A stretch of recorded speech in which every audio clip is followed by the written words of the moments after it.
Keep it up, and say shining on.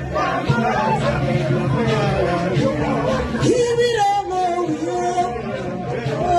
and say shining on.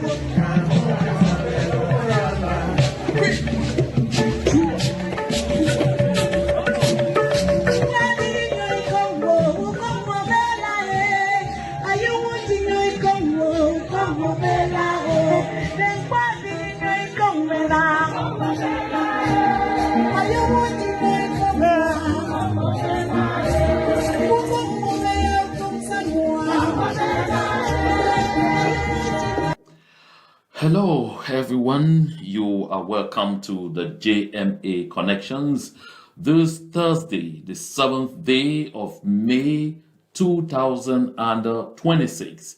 I'm delighted to be here today for us to have another session of communion. I call it communion because this is a moment when we bond together, a moment where we share information, a moment where we take a deeper look at what exactly the news is, and of course a moment where we do mobilization, where we do sensitization, and of course where we also carry out an education session. My dear people, you are welcome to the JMA Connections today, and if today is the first time that you are joining this platform, please do not forget to hit the subscribe button, and of course do well to personalize so that anytime something new drops on this platform, you will be the first to know. Today, I'd like to extend very hearty regards to the people of the southern Cameroons who are in La République du Cameroon, either as refugees or, as, residents or settlers or, something of the sort, particularly those who are in the littoral region of La République du Cameroon. I'm extending very hearty regards to you guys out there. And I know that right now you are chewing your tongues, you are confused. You are wondering exactly what is happening, or what you must have done wrong to the people there. I know we have seen a lot of edicts come out from the littoral region regarding the people of the southern Cameroons. And a lot of the time, these things have come from the Bassa areas of the littoral region. At some point, we saw a divisional officer, sending out a release asking that they should identify southern Cameroonians who are living in the Bassa land, and they should identify the kind of activities that they are carrying out, identify the exact places where they are living, find out who they are interacting with, and also get information on who their landlords are. And, gathering that kind of demographic, that kind of information about a specific set of people is often, the first step towards a genocide. Of course, the genocide is already ongoing in the southern Cameroons, on the territory of the southern Cameroons, so we don't know exactly what they are looking for after our people. And then besides, at another point, we saw yet another communique signed by a chief also saying the same things, asking they should check out and, locate all southern Cameroonians who are present in this area, and they even gave injunctions on certain things that they cannot do, on their do's and their don'ts. Those kind of things, we saw them. And now the latest one is, this brand new edict banning, the consumption of achu. Is it on Sundays or whatever? It's just a lot. So that's why I'm extending regards to our people out there. And I like it that these things are happening. I like it that the people of La République du Cameroon are not wasting time in letting our people continue to know that they are not welcome in La République du Cameroon. Because whenever we tell our people, whenever we try to raise awareness among our people to the kind of hatred that these people have for us, they look at it as if we are just, hyping. And so I like that they experience these kind of things so that they continue to know that they are not wanted. They continue to understand why it is important for us to pursue, for us to prosecute this liberation movement all the way to the end and ensure that we only anchor at freedom land. That said, I'd like to kickstart this communication today with this very interesting piece from Franz Fanon. Franz Fanon says some very interesting thing here.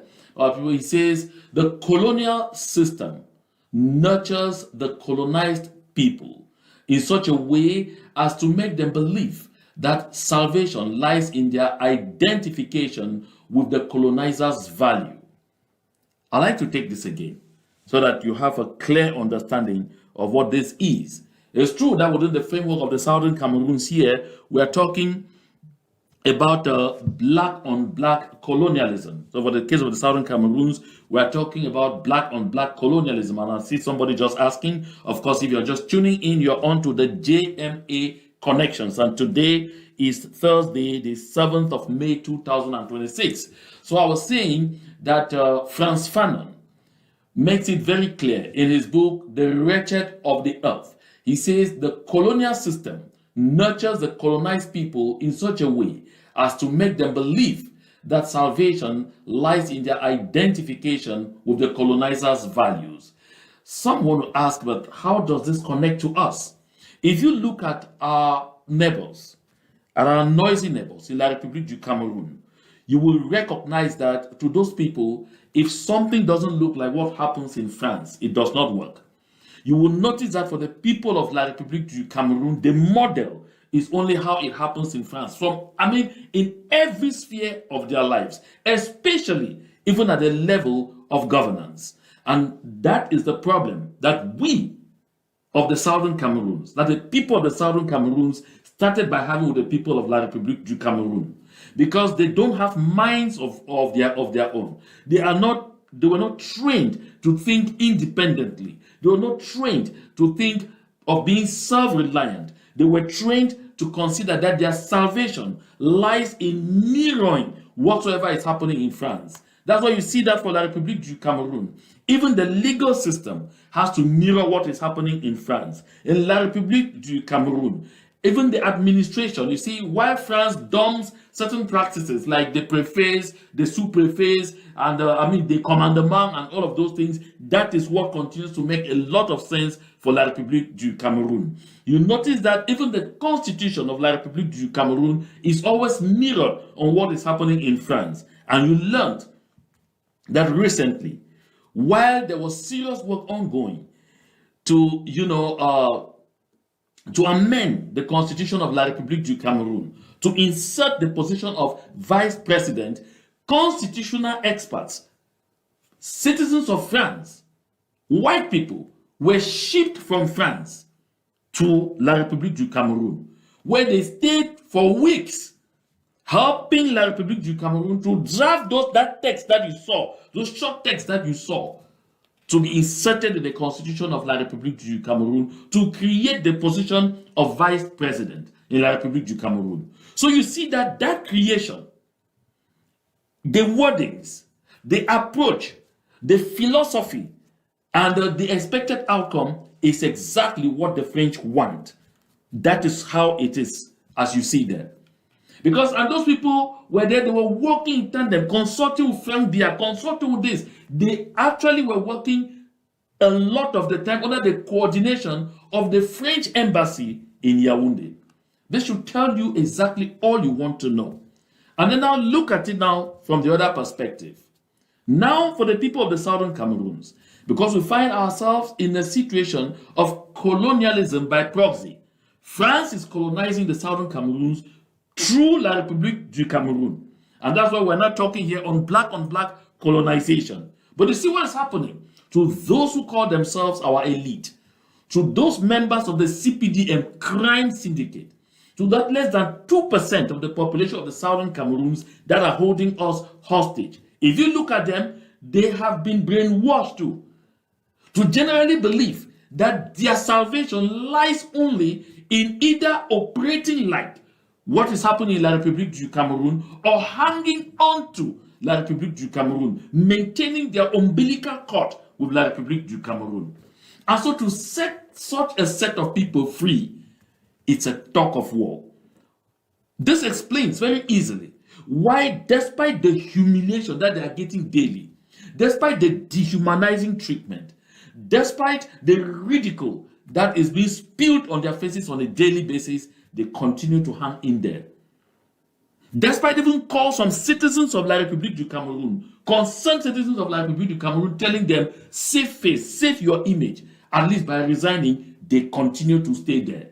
So you discover that the methods of a lot of the countries in sub-Saharan Africa after colonialism simply mirrored exactly the approaches or the approach of doing things in the countries that colonized them or by their colonial masters. That's exactly what has been happening.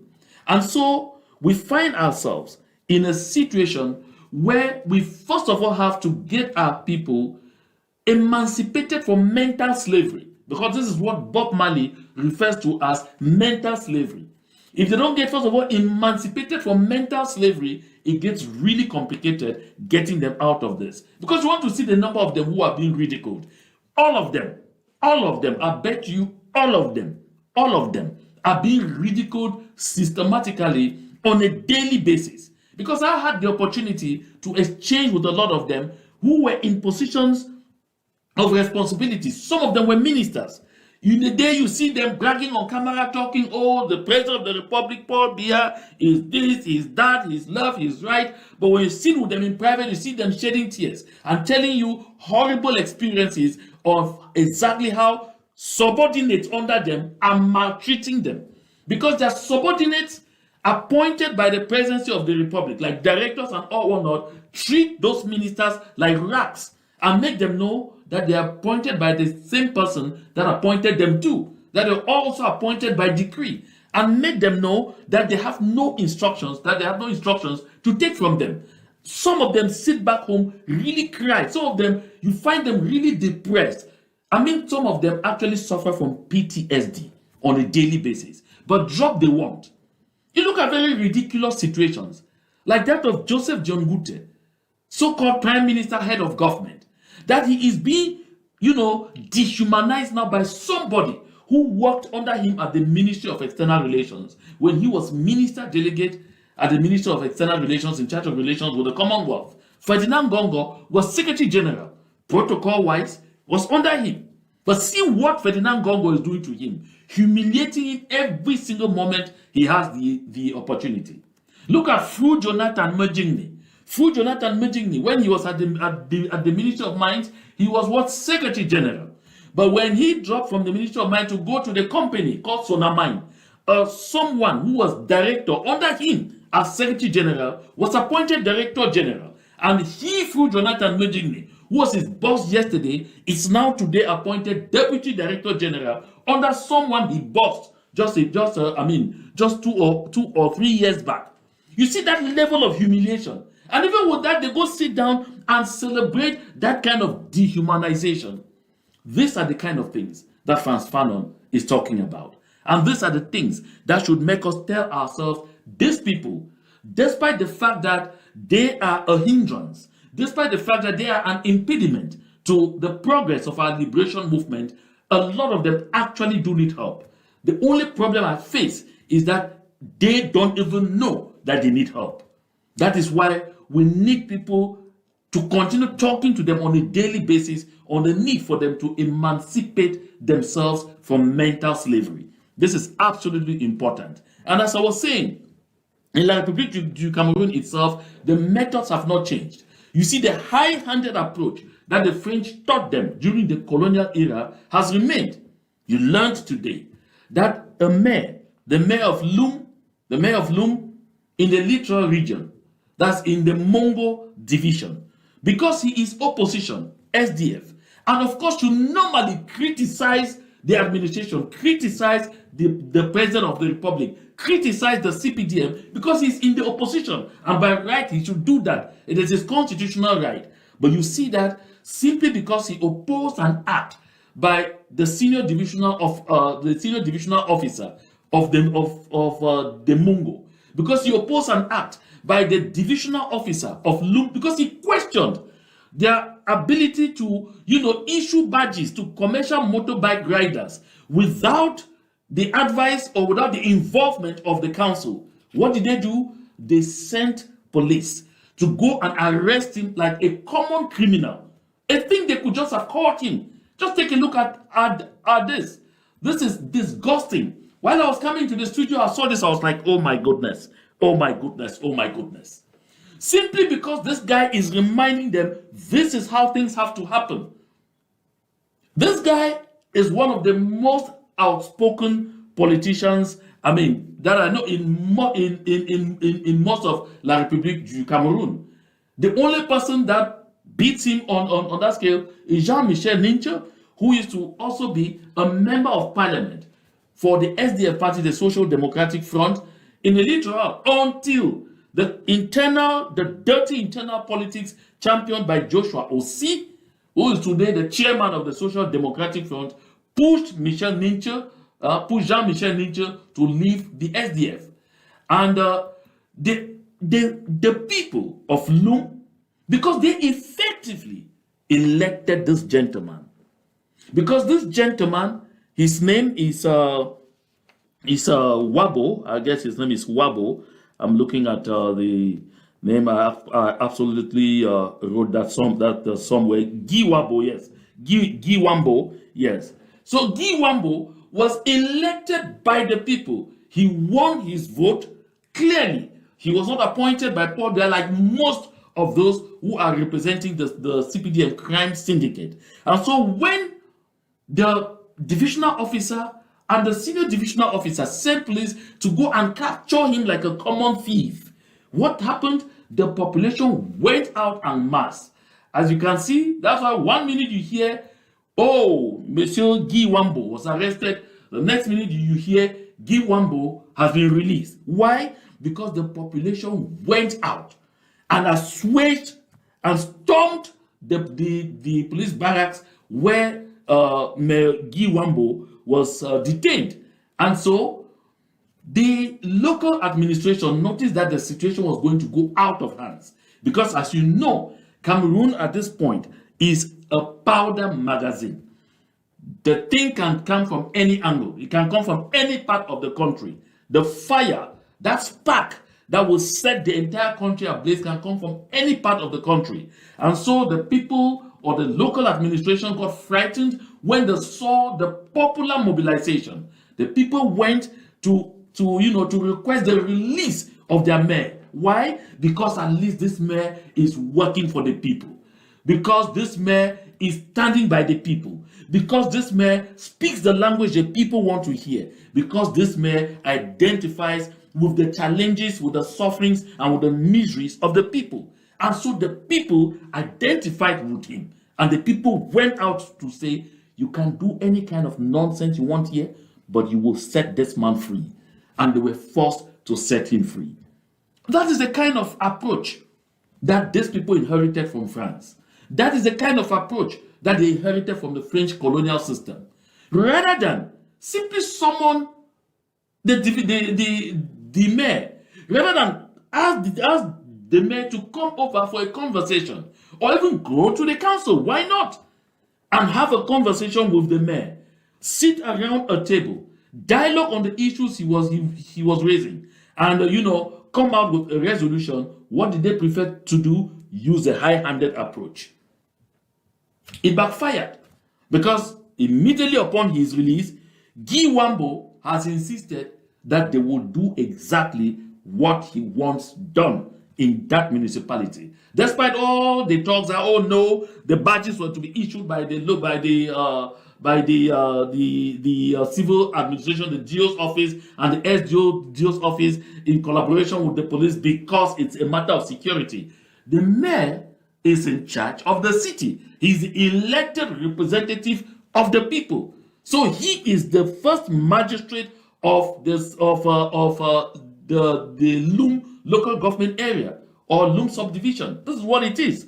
And so he's asserting his authority.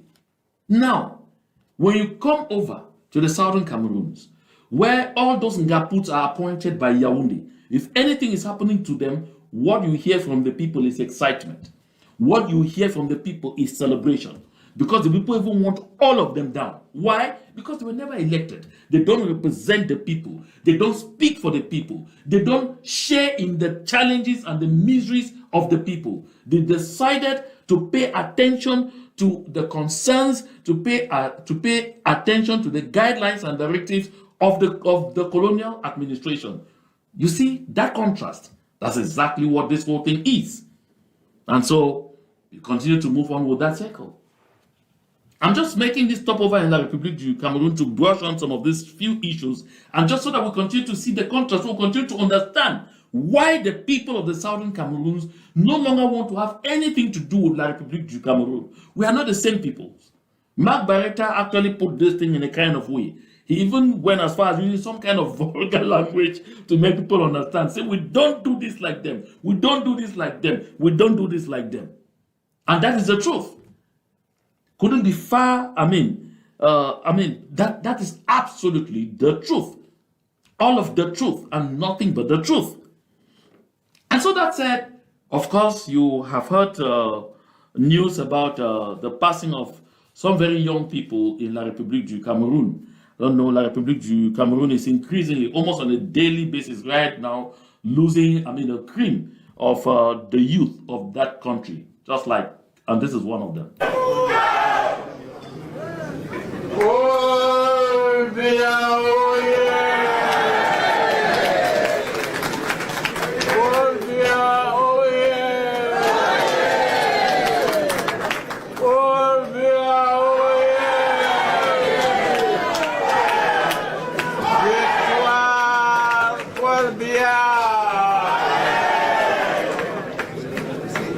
Of course, that is Kavaye Yege Jibril, the just recently sacked Speaker of the National Assembly of La République du Cameroon. Of course, he served as Speaker of the National Assembly for over 30 years. For over 30 years. So it absolutely became a profession for Kavaye Yege Jibril. So Kavaye Yege Jibril, he died yesterday, the 5th, or rather the 6th of May 2026. And of course, according to Muslim tradition, he was immediately interred. And Kavaye Yege Jibril, at the age of 86, a young man of 86, I suppose that the government of La République du Cameroon should be crying very feverishly, because they should be mourning very feverishly, because at the youthful age of 86, it's quite painful that Kavaye Yege Jibril decided to call it quit. But of course, you heard his voice there. That is what he will leave behind. Paul Biya. Oh, yay. And Kavaye Yege Jibril just joined a set of other top state functionaries in La République du Cameroon, who also, gave the pass to each other. Before Kavaye Yege went, first was Marcel Nyat-Jifendi, that you find there. He was the president of the Senate. As soon as he was also fired, because both of them were fired on the same day, as soon as he was fired, of course, Marcel Nyat-Jifendi decided to just, cross the bar. And of course, he did cross the bar. And he didn't even take months. It didn't take months. I know that he even expected that he was going to be maintained as president of the Senate. Thanks to Chantal Moudiki, who decided at the nth minute that they be fired, that she decided to reshuffle that whole nonsense to put her own people strategically to ensure that she is strengthening her authority. And then, of course, Kavaye Yege Jibril did not also last months. Just before Kavaye Yege Jibril went, in between Nyan Jifendi and Kavaye Yege Jibril, was also Fotabe Tando from Manu. That is one of the Ngaputs from the southern Cameroons. He was one of the vice presidents of the Senate, so he too had already crossed the bar. This is someone who will commonly be remembered, or who will be mostly remembered, as having gone on his knees in Manu, in Manfe, to plead with the younger generation, to plead with the never again generation that have decided to stand up for what the people of the Southern Cameroons believe in, that have decided to stand up to protect and safeguard the dignity of the people of the Southern Cameroons, to plead with them to, surrender once more, perpetually, into slavery and servitude to La République du Cameroon. At least that is what Fotabe Tando leaves behind. He will be seriously remembered for that. And so he didn't also go just alone. There's another member of parliament of La République du Cameroon from the Ja and Lobo constituency, of course, from Jum. He too went on the same day with Kavai Yeke Jibril. And, a good number of them. This far, I think about 23 or 24 members of La République du Cameroon's House of Assembly have died, and there have not been any by-elections. On the contrary, there are extensions upon extensions upon extensions, and now Biya even has, or the presidency, or Chantal Biya, even has now, as we speak, the mandate to extend those mandates ad infinitum. I mean, as much as she cares. So that is what is going on in La République du Cameroon. And of course, that system is totally rotten and crazy. And again, while I was looking at all this, something came to my table that made me almost laugh out my lungs. Oh my goodness. I mean, I almost laughed out my lungs. To imagine that a people will sit and have serious problems in their country that they should pay attention to. The Bassas, are they even fighting? UPC versus Manidem versus FSNC versus Union pour le Changement over the funeral for Anissé Georges Ekane. The Bassa chiefs are not bothering about how to give their son, a hero for that matter, I mean, some dignified funeral. They turned around and paid their attention to the food that people eat. I mean, I don't know how far these Bassa chiefs will take their hatred and disdain of the people of the Southern Cameroons too.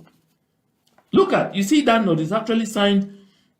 It's in Conseil Supérieur, the chef traditionnel du pays Bassa, Mboklia, and c'est note séculaire numéro 032.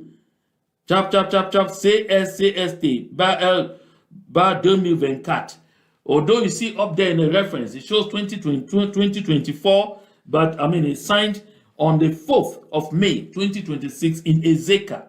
And then they say, avis d'interdiction et de promotion culturelle. Look at this. I know some people will say, but this kind of thing seems so absurd, it seems so minor not to really bother about. But if you don't bother about minor things, trust me, you will sit tomorrow and ask yourself, but what a big mistake I made. I recall in the days when the late venerated journalist Akwanka Jondifo and his team were producing a program known as Minute by Minute. One of the little things that they said when they said it may not matter much, but because we talk about little things, that little things matter. Little things matter. Because when they say it may not matter much, but it is important for you to get a great understanding of this, for you to be able to unravel these complex issues. Because when you come to that realization that even countries at the level of international relations create cultural centers in foreign countries to promote their culture in foreign countries. This is something which is normal, which is even recommended and which is recognized on the international scene. I'm not talking about a country where people are talking about some kind of vivre ensemble, some kind of living together, some kind of peaceful cohabitation. The French have a cultural center. The Americans had a cultural center where they have the libraries, they have activities and all not to promote American culture, the French to promote the French culture, the Germans to promote the German culture, the Chinese to promote the Chinese culture. That's why you have Chinese restaurants everywhere. You have Italian restaurants. You have, all of those things exist. And every country, therefore, uses that opportunity to promote its culture in foreign countries. And now you are talking of a people who are supposedly living together in a country that they say with a lot of pride that is Africa in miniature. That people, so-called traditional rulers in some area are banning a staple meal from another area. This is the domain of the absurd. This is the domain of the absurd. When a society has attained this level of moral decay, the only kind of thing you see are this kind of trash. And it defeats my imagination that some people even come out and want to come and entertain this kind of inanity and even think that it calls for some kind of, debate, some kind of dialogue with the people to understand what arrant nonsense. Here, they say avis d'interdiction de promotion culturelle. C'est Sa Majesté le Président du Conseil des chefs traditionnels, garant de l'ordre coutumier de la pérennité du Mbok, porte à l'attention des populations, des chefs de famille et des opérateurs économiques du secteur de la restauration les mesures impératives suivantes. Like, seriously? So they even think that they have the authority to do this kind of thing. Oh yes, they think that they have the authority to do this kind of thing. In the current administrative setup, where they say that chiefs are auxiliaries of the administration. They say, de l'interdiction du dimanche tarot. Here, de l'interdiction du dimanche tarot. That is loosely translated Sunday Achu. Sunday Achu. You want to know what they are talking about? Look at this is the meal that they are talking about. This is the meal that they are talking about. That's the dish. They say l'organisation de l'événement ou de la pratique dénommée dimanche tarot est désormais formellement interdite sur l'ensemble des terres ancestrales Bassa. Cette mesure vise à freiner l'acculturation et à restaurer la souveraineté de nos propres traditions dominicales. Just listen to what they are saying. The argument is that they are taking this decision because they want to protect their traditions, and then they want to, halt what they call acculturation. That is the promotion of the cultures, according to them, of people from a foreign land. These are people talking about people that they are claiming citizens of the same country with them. And then to restore the sovereignty of their own traditions. And then they say, you should be looking at it while I read it. And then they say, de la promotion du patrimoine local, dans l'optique de valoriser notre identité gastronomique. Le Conseil exhorte les restaurateurs et les associations à instituer et promouvoir le dimanche bongo ou le dimanche ikok. Ces mets, piliers de notre culture, doivent retrouver leur place centrale lors des réjouissances et des partages communautaires. Like, seriously, this is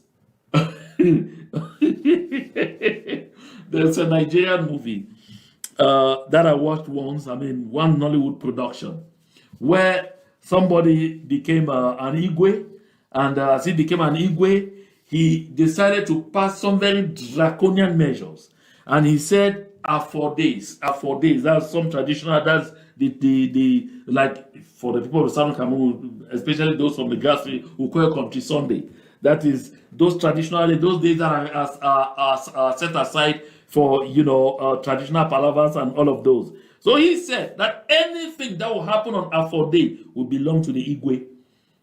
If you marry your wife on Afode, you will take her to the palace, to the palace. I was saying to the palace, like they call it, to the palace, so that she will be there for the Igwe to have, some kind of 7-day service before the maiden will return to the husband.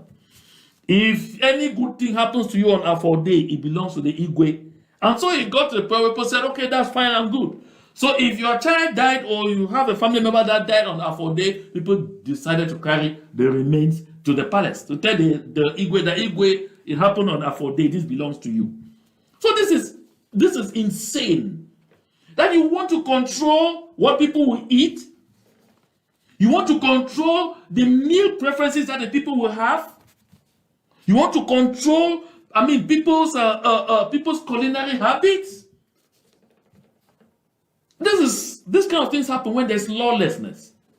That's why Pope Leo XIV, in his address to La République du Cameroun from Yaoundé, talked a lot about the importance of instituting a state of law.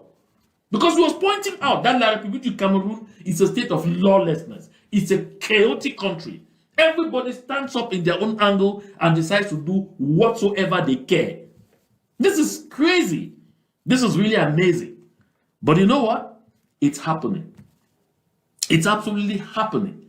And there is nothing anybody can do about it. It's happening. So how are you going to force the people? The people who are promoting their culture, the people who are enjoying their meals, the people who are reveling in their traditions, you tell them stop your tradition and implement ours. Because this is another form of colonialism. That's trying to impose your customs and traditions on other people simply because they happen to be living in a land that you claim to be yours.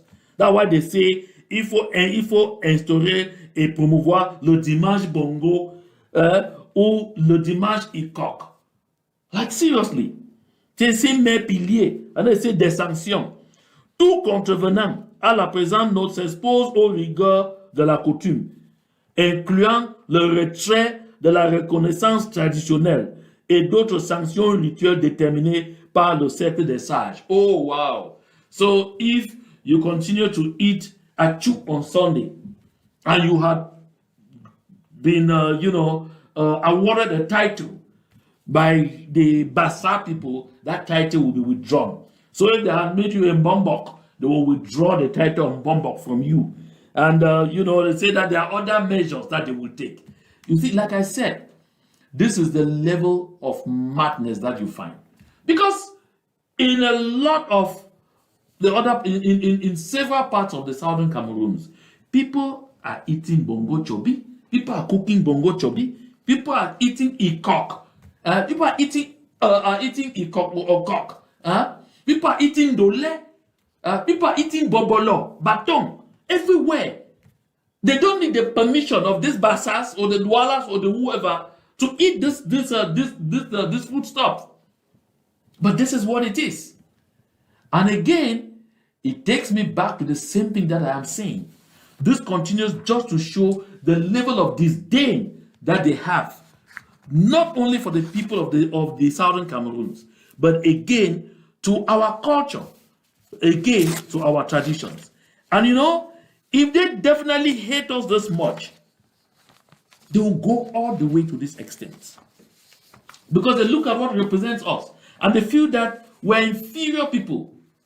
They feel that we should not even lift our heads out of the waters. We are even, a conquered people. The only way they can operate with us is absorb us. After all, they probably are not say it in Paris, that the objective from the point go was to absorb the people of the southern Cameroons, was to assimilate us, but it did not work.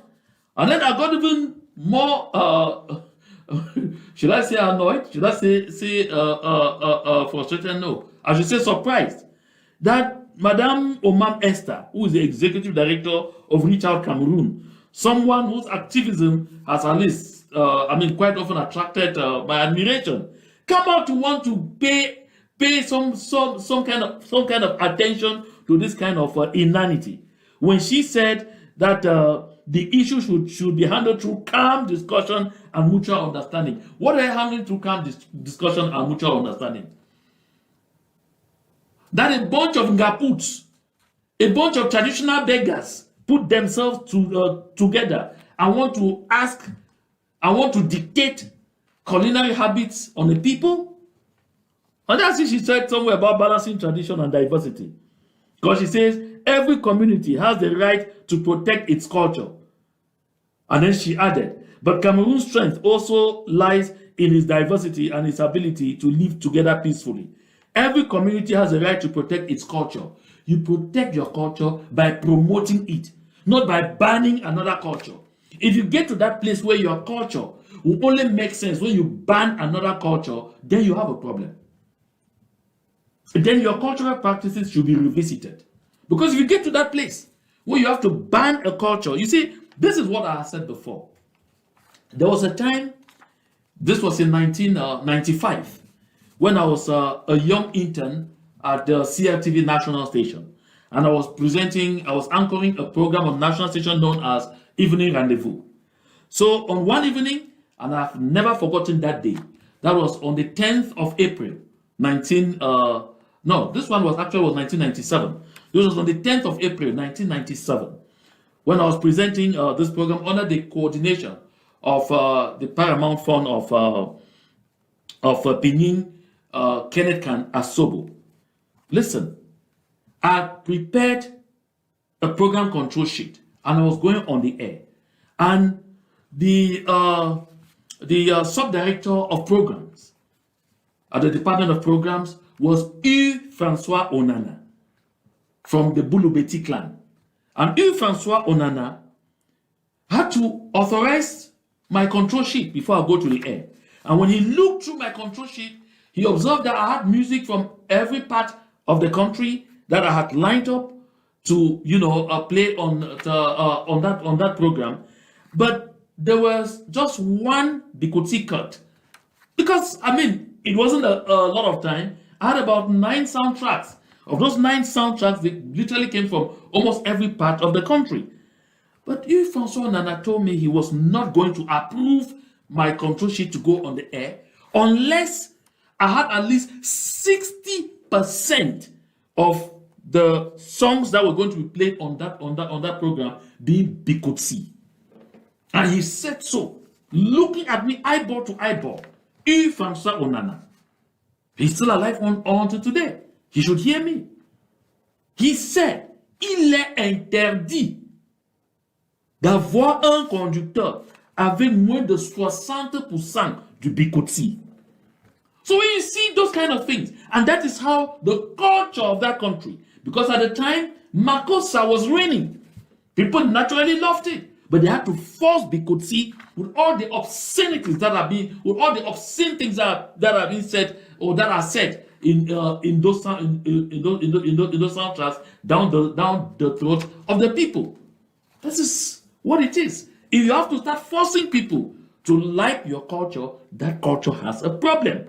And this is not something that we should spend time talking about. And so when Madame Omam Esther Njomo says dialogue remains one of the strongest tools for maintaining cohesion, talking about this nonsense of Okok and all of those things, I say no, Madame Omam, look for serious things to talk about. There are more serious issues to address. A lot of people are being killed in the southern Cameroon on a daily basis. Women are being raped. You saw what was happening in Limbo.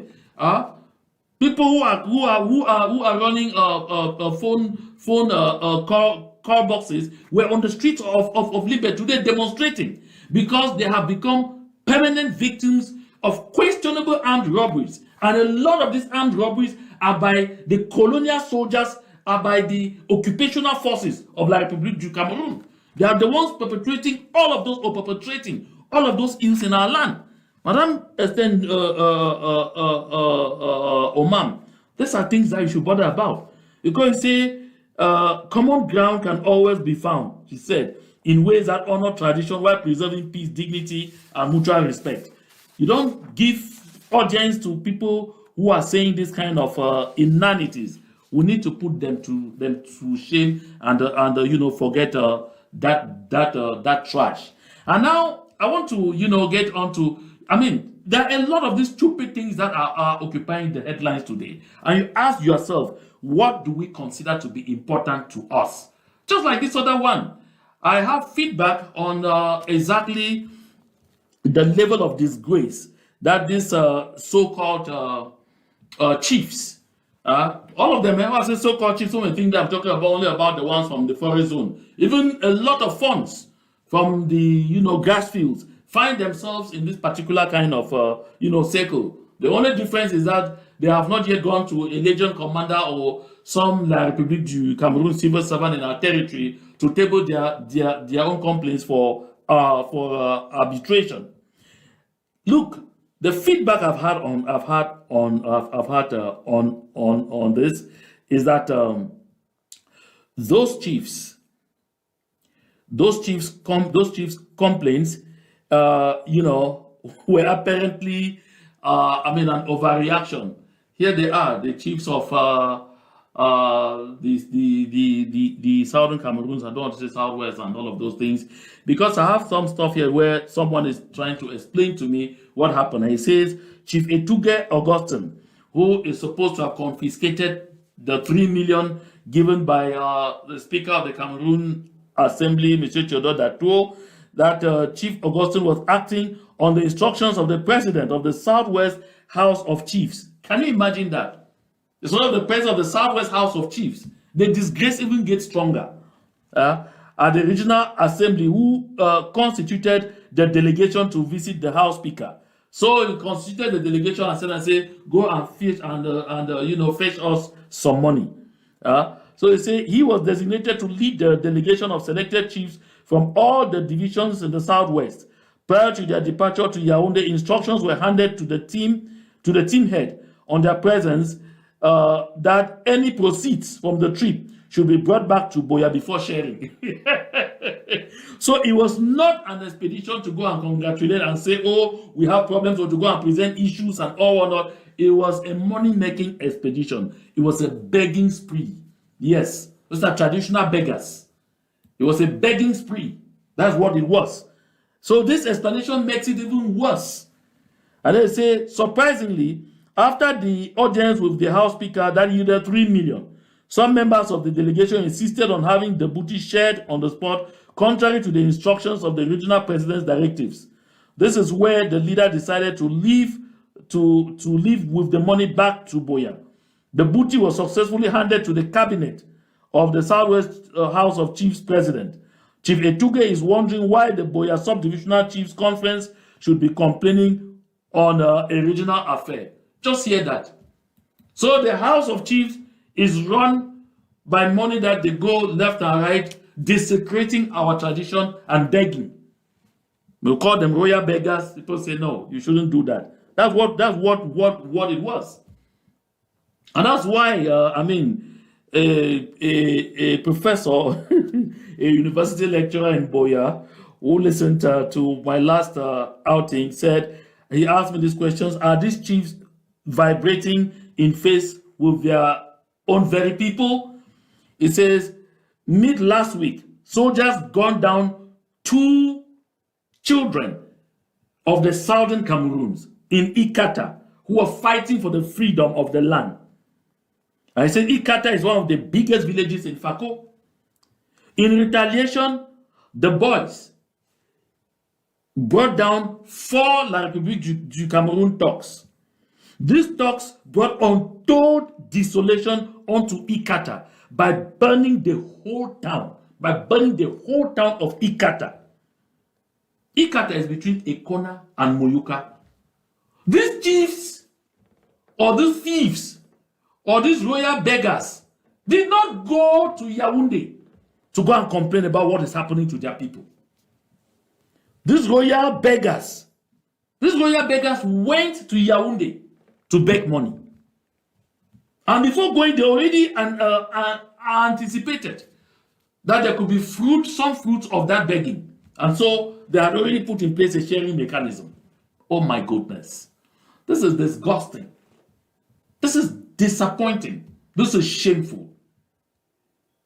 Yet you sit and recall some big traditional names in the southern Cameroons who appear in the Hall of Fame of the southern Cameroons for the actions they took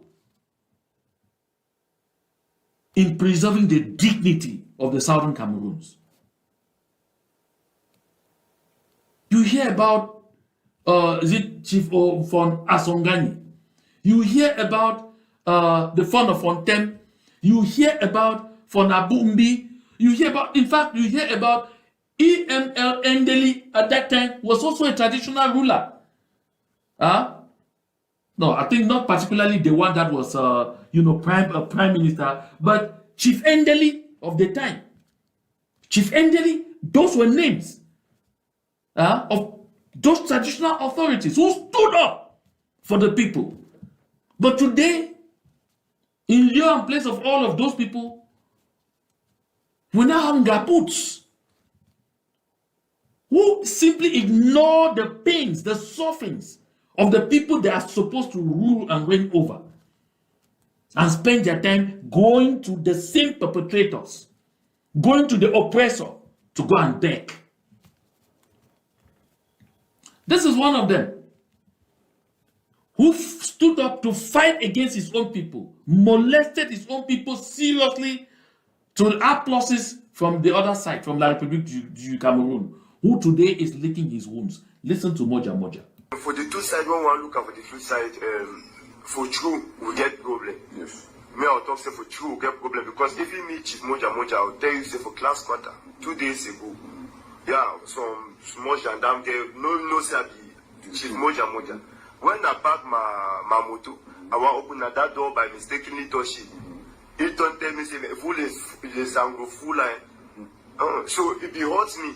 Yeah. Now the words in that way, it go folk some people they be aching. So me to obey government, me they talk for the francophone people. Yeah. Say no matter, say we even me Chief Moja Moja, they help for fight with brothers them. It no permit them to fulfill, say we become Christian for future from anyhow.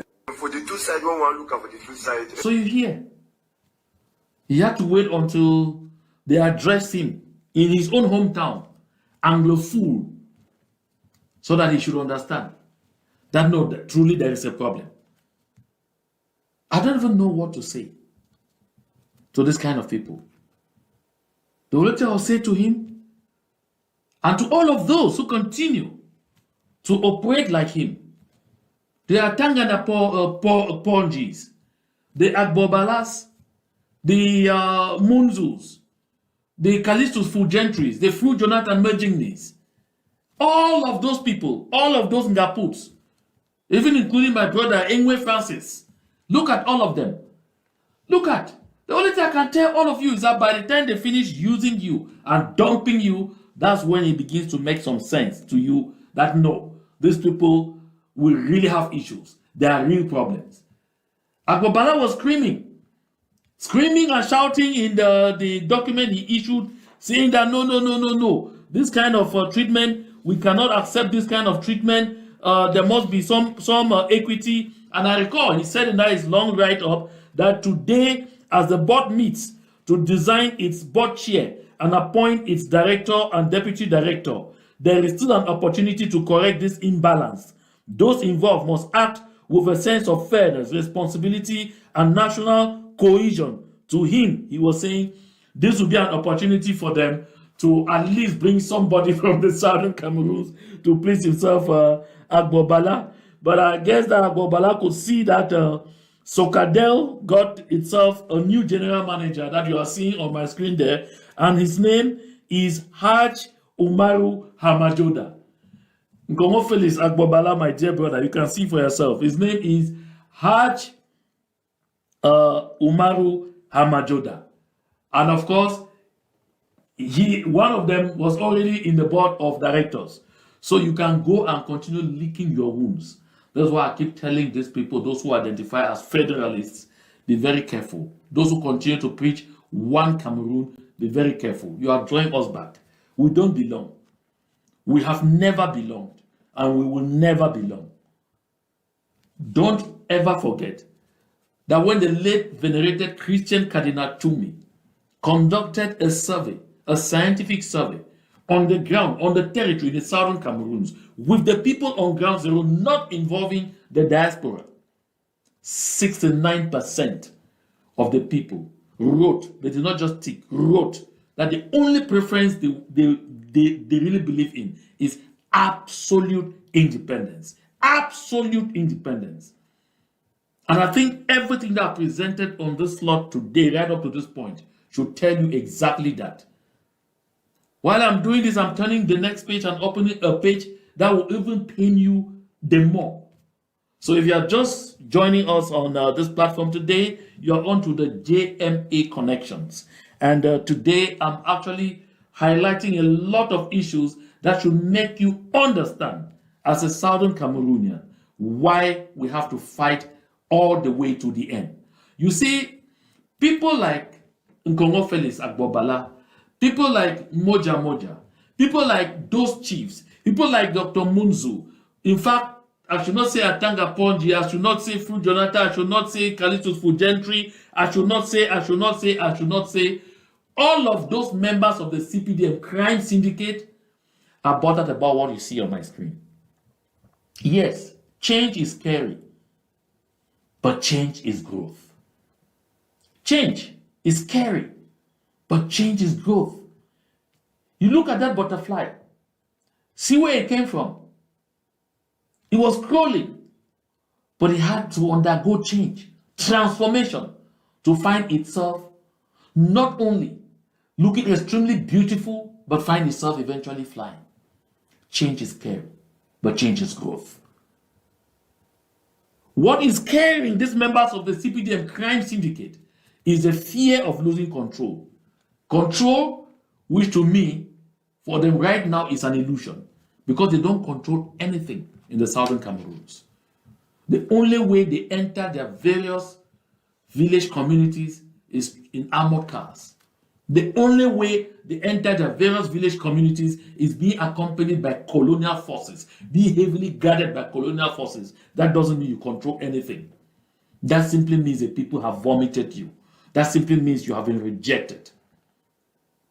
This change that we are seeking will be beneficial to everybody, including even you. And when you resist this change, what do? You give room to the colonizer, to worthless people on the side of the oppressor, to manage our resources, to dehumanize us, to trample upon our dignity, to steal our joy, to steal the future of our children, to steal the future of generations and generations of Southern Cameroonians to come. And that's exactly what is happening. You know,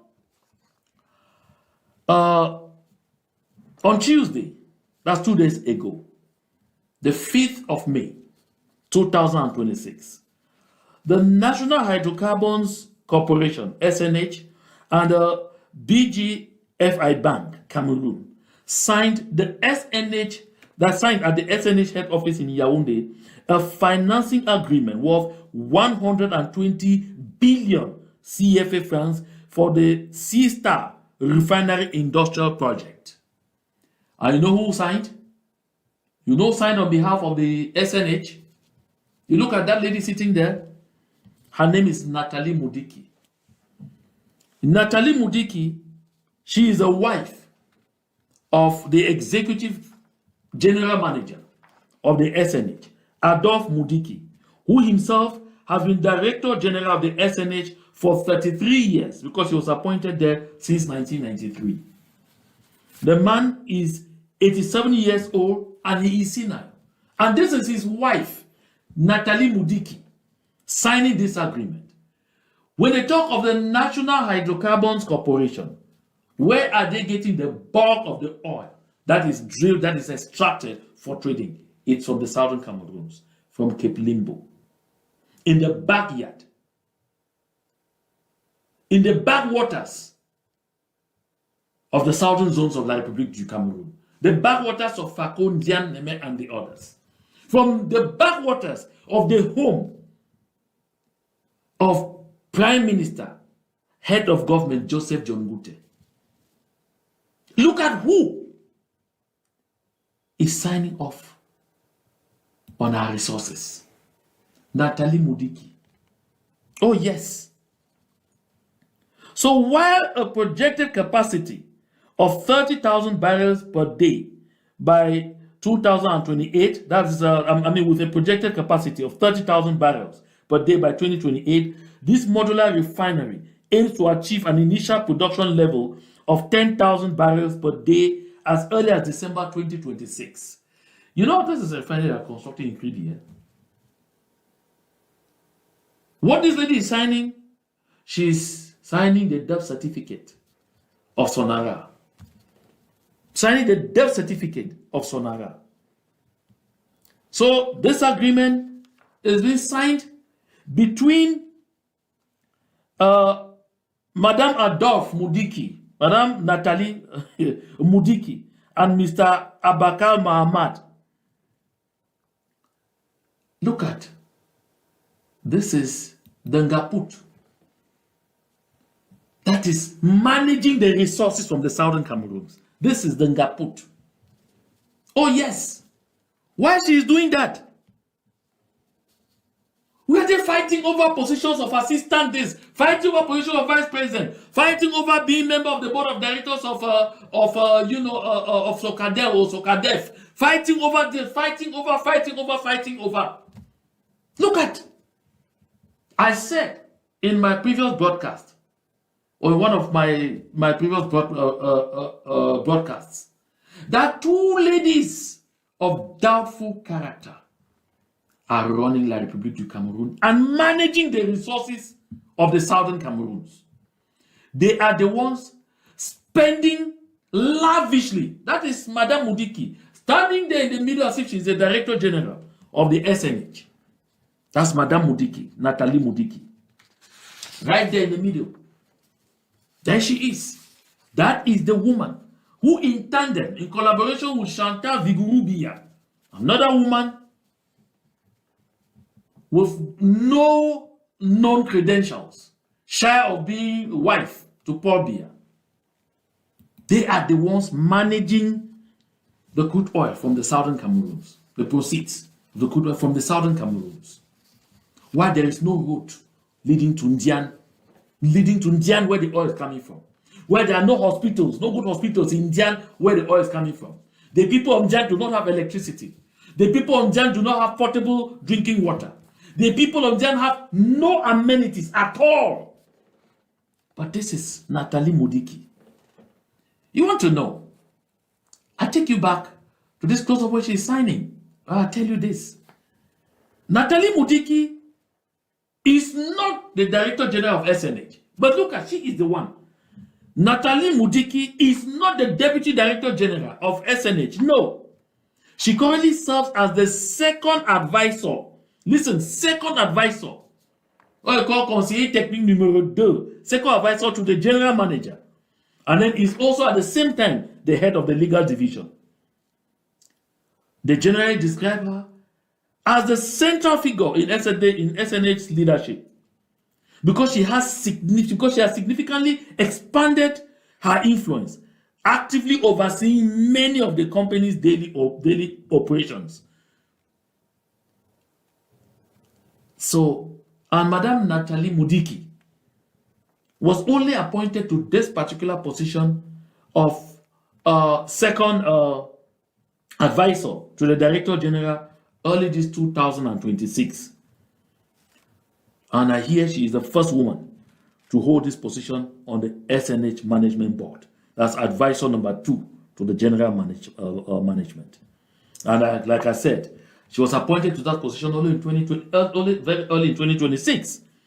Before that, she was also appointed head of the legal division, a position she has held since June 2019, and continued to manage it alongside her senior advisory role. So you can understand why this gives her the authority to review all oil contracts and draw up tender schedules. Can you imagine? This woman, Nathalie Moudiki, she's currently the one drawing up all oil contracts. Yes, she's the one reviewing all oil contracts and drawing up tender schedules and even signing contracts on behalf of the SNH. So, Nathalie Moudiki generally represents the general manager. Her husband, is a travesty. Because she's at that position because the main qualification is that she's married to Adolphe Moudiki. And this is a woman who should be between 53. It should be between 53 and 55. You're asking me why I'm saying she's between 53 and 55. Why didn't I do my homework by carrying out adequate research to talk to you with authority about her age? But all I could find on the web, I researched everywhere. They say Chantal Moudiki is approximately 53 to 55 years old. That's what I find as of May 2026. So they say while her exact birth date is not publicly disclosed, biographical records indicate she obtained her baccalaureate back at Lycée Général Leclerc in 1990. And so they say in Cameroon, students typically complete this level of education between the ages of 17 and 19, placing her birth year between 1971 and 1972. That is how her age is estimated on the internet. This is exactly what it is. That's how her age is estimated on the internet. Because she holds a position as important as this one, but even her age is not known. Like I said, she has that outsized influence because she's married to this old man. Look at, that is Chantal Moudiki, standing with her husband, Adolphe Moudiki. Look at Adolphe Moudiki. Adolphe Moudiki is 87 years old. Let's give it that Nathalie is just 53. Let's cut off the other two. That she's just 53. You see that the difference in terms of age is at least 34 years. The difference in terms of age is at least 34 years. So this man is senile, he's everything. And so while Paul Biya is creating a monarchy at the level of the state, of course, Adolphe Moudiki has also transformed the SNH into a kingdom. That is how the resources from the southern Cameroons are being governed. And so these two women, so you see, just like I showed you Adolphe Moudiki there and Nathalie, you see them gone. Of course, this is Chantal Biya and this is Chantal and Paul Biya. You also look at them. Chantal Biya was born on the 4th of December 1970. Of course, the records show that she was born on the 4th of December 1970. So she's 55 years old. While Paul Biya is credited to be 93 years old. But generally, when I look at all of those things, because we always said that the difference in terms of age between the two is 40 years. So the difference in age between Paul Biya and Chantal is 40 years. So you look at a pair of women of doubtful origin, a pair of women of doubtful character. These are the women running the resources of the southern Cameroons. These are the women living lavishly on the resources of the southern Cameroons. While our so-called elite are standing there and cheering in exchange for sinecure positions, in exchange for humiliating positions, in exchange for daily ridicule, in exchange for daily dehumanization. This is what it is. That is Nathalie. That is Chantal Biya in the middle. Nathalie is to the right of Chantal Biya on that photograph. That's the pair. They spend time together constantly in Paris, in Geneva, in wherever, lavishing on the money coming from the southern Cameroons, while our people are suffering, while our people are being killed, while our people are being molested. Some stand up and say they are our elite. Some stand up and say they are our chiefs. Some stand up and say they are our this, they are our that. Yet, they can't raise the little finger. All they know is put in all their efforts to see that their children who are fighting for the emancipation, who are fighting for the freedom of the people of the southern Cameroons should be killed. And when their children are killed, you find them in social media fora. Am I lying, Honorable Ingwe Francis? You find them in social media fora sharing my country with them, sharing with glee, with excitement that they are killing their own children, who are giving their lives, who are giving their blood for a better tomorrow for everyone in southern Cameroon, including them and the generations of their own offsprings. Why all this is happening? Why this woman is signing the death certificate of Sonara that is in Limbo, in Fako County? This is what Belamoki Charles is busy saying. Someone's knee is on the neck of Southwesterners, and this is the moment we should get out of what it is. We have been called to keep quiet and not to tell the truth. Someone's knee is on the neck of Southwesterners, and this is the moment. Just look at that. That is all Belamoki Charles is saying. Belamoki Charles is not paying attention to this. When you hear him say somebody's knee is on the neck of the South, he's not talking about Chantal Moudiki. He's not talking about Chantal Moudiki. No. He's not talking about this pair. He's not talking about this pair of female dinosaurs that are milking the resources of the southern Cameroon dry and living lavishly, buying mansions, buying luxurious things abroad, stashing money in banks abroad left and right, billions of CFA daily. No, Belamoki is not facing them. Belamoki is more active against the people who are struggling to transform our land, who are fighting for the future of the southern Cameroons. Look at him here again.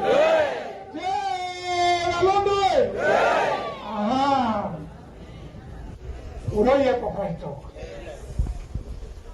Someone will kill me again. I be telling you now.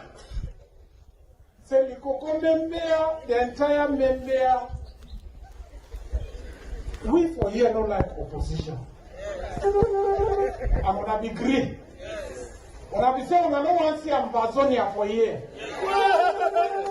If wanna be green, the next time when I want Ambazonia, Prime Minister for the year to do.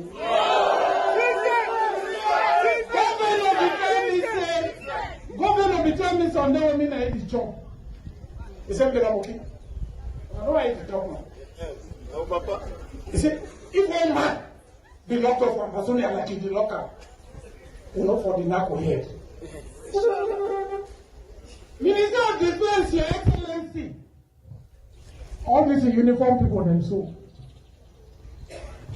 when we take this place like that, I want to say for your presence, I want to thank these uniform people. As I should not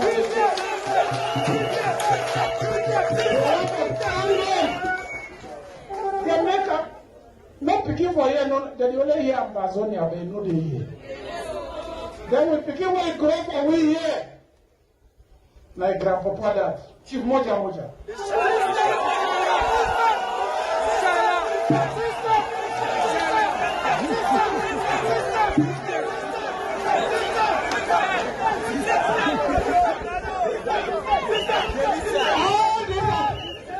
All these activities, Your Excellency, the build up, the result, the reward, and the pay we will get on today now say the Prime Minister, head of government, for being a messenger.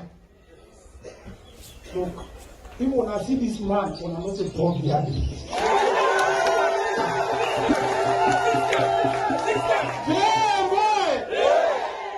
Amingali muma, retanga ringa. Amingali muma, retanga ringa. Amingali muma, retanga ringa. Amingali muma, retanga ringa. Amingali muma, retanga ringa. Amingali muma, retanga ringa. Amingali muma.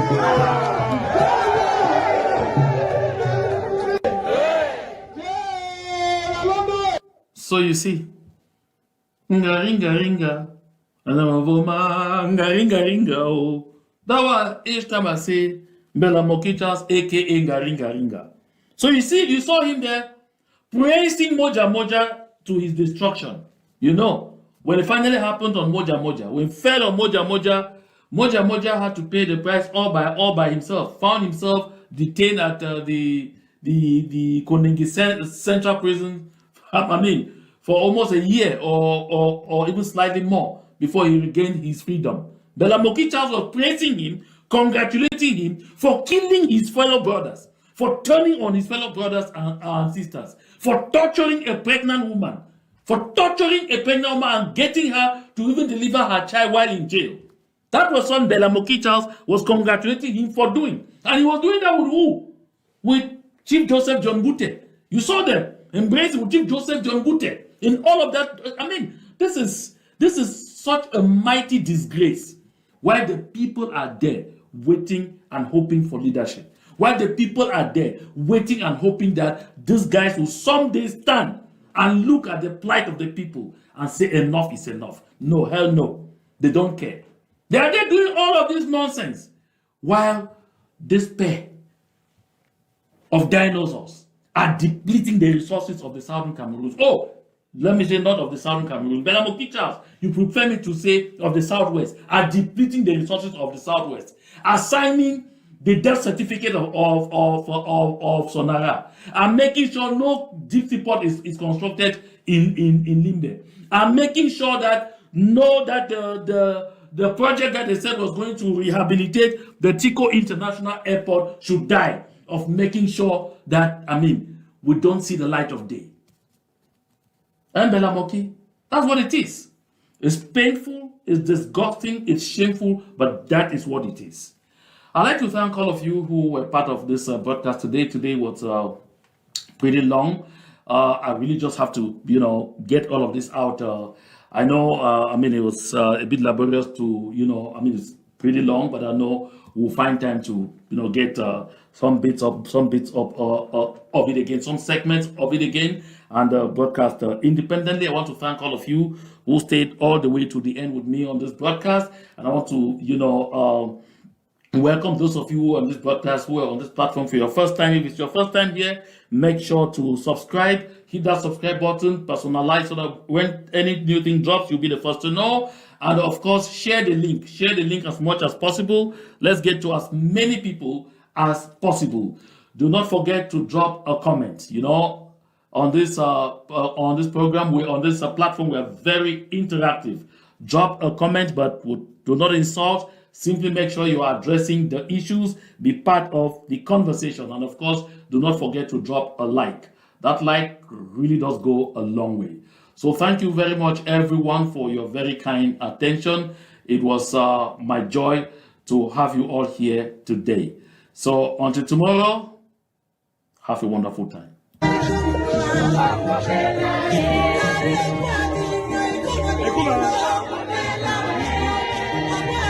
Hey,